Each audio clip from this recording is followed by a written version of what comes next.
Speaking. What night are you speaking? Are you speaking tonight? Or no? Hey, you're not. If you took that stage, you would get booed off of it. You would get booed off the stage.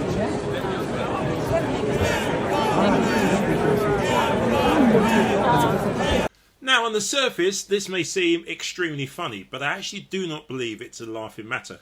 I thought unity is something that the political spectrum is meant to be practicing. Who knew, even within the Republican Party, they can't do unity? Matt Gaetz and Kevin McCarthy, what word should we use? Childish, underbecoming, pathetic, or, well, I suppose when it comes to Gaetz, very... Even the youngest teenager would act more mature than Gaetz. You would get booed off the stage. Shut up, Gaetz. Hey, man. Be an asshole. Dude, I don't even know who you are. It doesn't fucking matter. I'll be an asshole. Yeah, I'm just standing here. I'm living.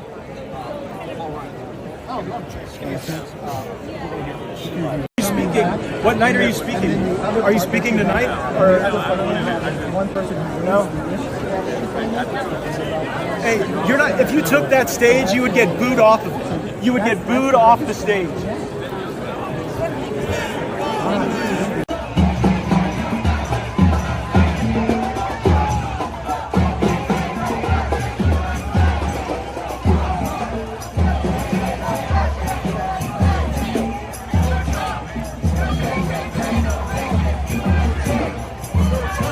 Look, how do you talk about the threat to democracy, which is real, when a president says things like he says?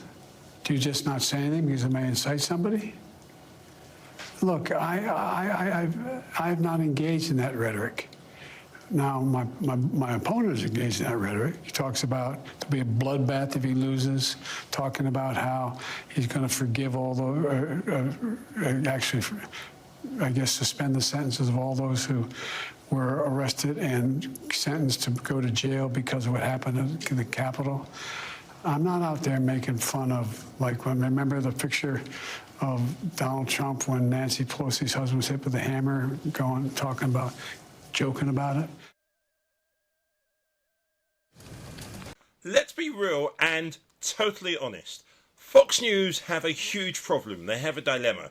In exactly the same way that the former president of the United States of America, one Donald J. Trump, has a problem. Unity, respectful, kindness, decency, they are not things that they naturally find, a home within their own setup. They just do not know how to present themselves like that, how to be respectful, because their whole nature is to be, a kind of angst.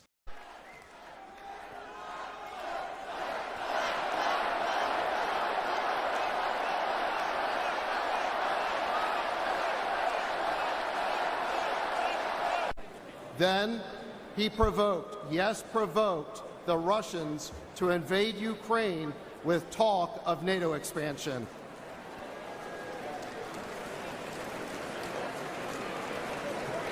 Afterward, he rejected every opportunity for peace in Ukraine, including a deal to end the war just 2 months after it broke out. Kind of nasty. To be really vile at every single opportunity. Obviously to manufacture lies, and I think there's a lady called Jessica Tarlov who's on the 5 at Fox. I have no idea how she just has the patience to sit there and argue back, construct really adult arguments back as well. I think I'd just walk out. You know, Jen Psaki was demanding, this is after the attempted assassination, that Republicans change their rhetoric, their tone, and she said she's incredibly scared. Rachel Maddow, of course, has always talked about being taken off the air and being put in a camp. I mean, that's the kind of language that I'm really surprised in this moment that Jen Psaki is sticking to. I think that everyone is concerned about what's to come next. And I've spoken to a number of Republicans, obviously, around the convention who are worried that something else may happen, right? That if it's possible that that shooter could get that close to him, that we could see something else. And it could happen to anyone of any political stripe. And I think that's where Jen Psaki's concern is coming from. I happen to think that you don't need to change the program. You could watch your words, whatever you're going to say, and there are going to be a lot of fiery speakers. Some of them are coming during the day. Obviously, the primetime speeches are going to be big. But I'm not in the business of telling Republicans what they can do with their convention. We'll lead by example of what we think our convention should look like. And the themes of the convention are the basis for the campaign. And But Jen was demanding that the Republicans. I know. I'm saying I don't agree with that. I think I think that they should be sensible and responsible about the moment, and it's a huge moment to do that. But I wanted clarity from President Biden on the bullseye comment. We'll watch the Lester Holt interview with interest.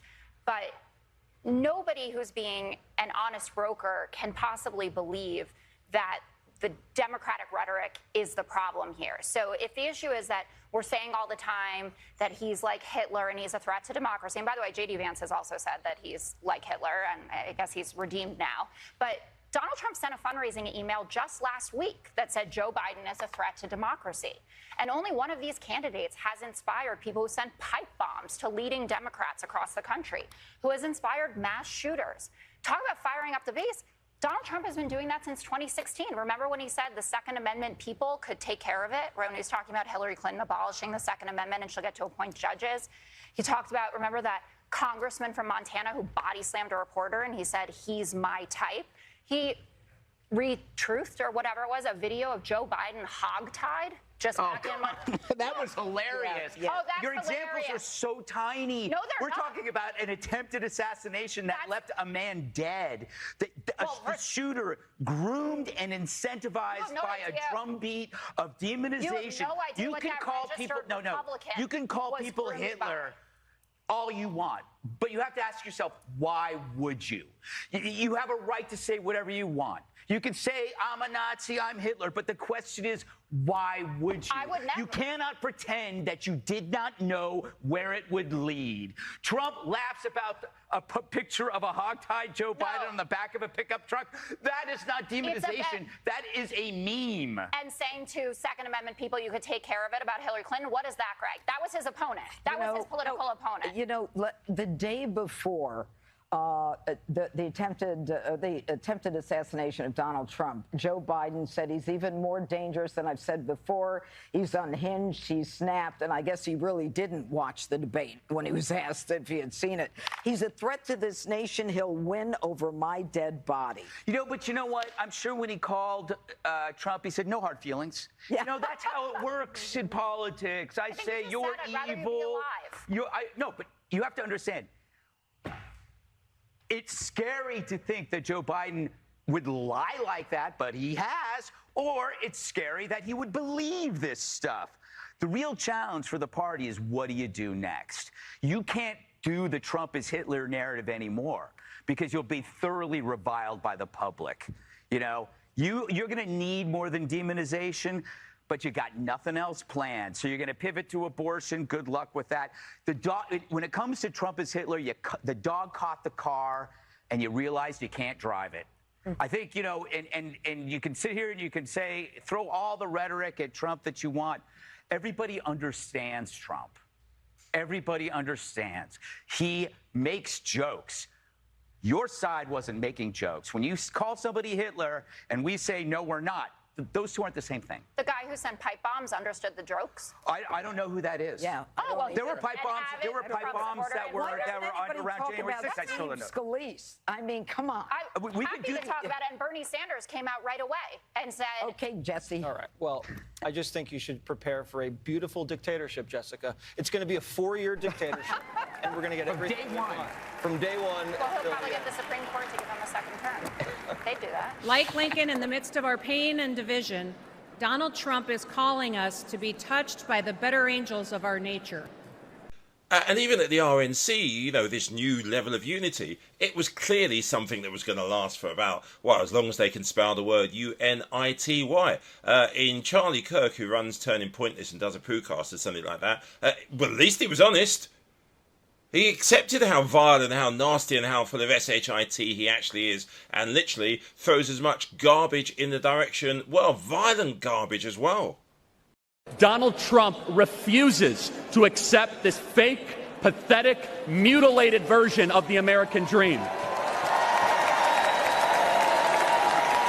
When he was president, young people were richer than ever before, and he will do it again. And hold on a moment. This guy who's the valet person, Mike Pence should have a word, teach him a thing or two. He wasn't exactly, how should we say, respectful of a position you would. Well, if someone's going to be vice president of a country, you'd expect them to be a little bit more, well, damn right, imbecile, really. There's a polite word beginning with I. You want a word beginning with A? JD is kissing my ass. He wants my support. JD is kissing my ass. JD is kissing my ass. JD is kissing my ass. JD is kissing my ass. He wants my support.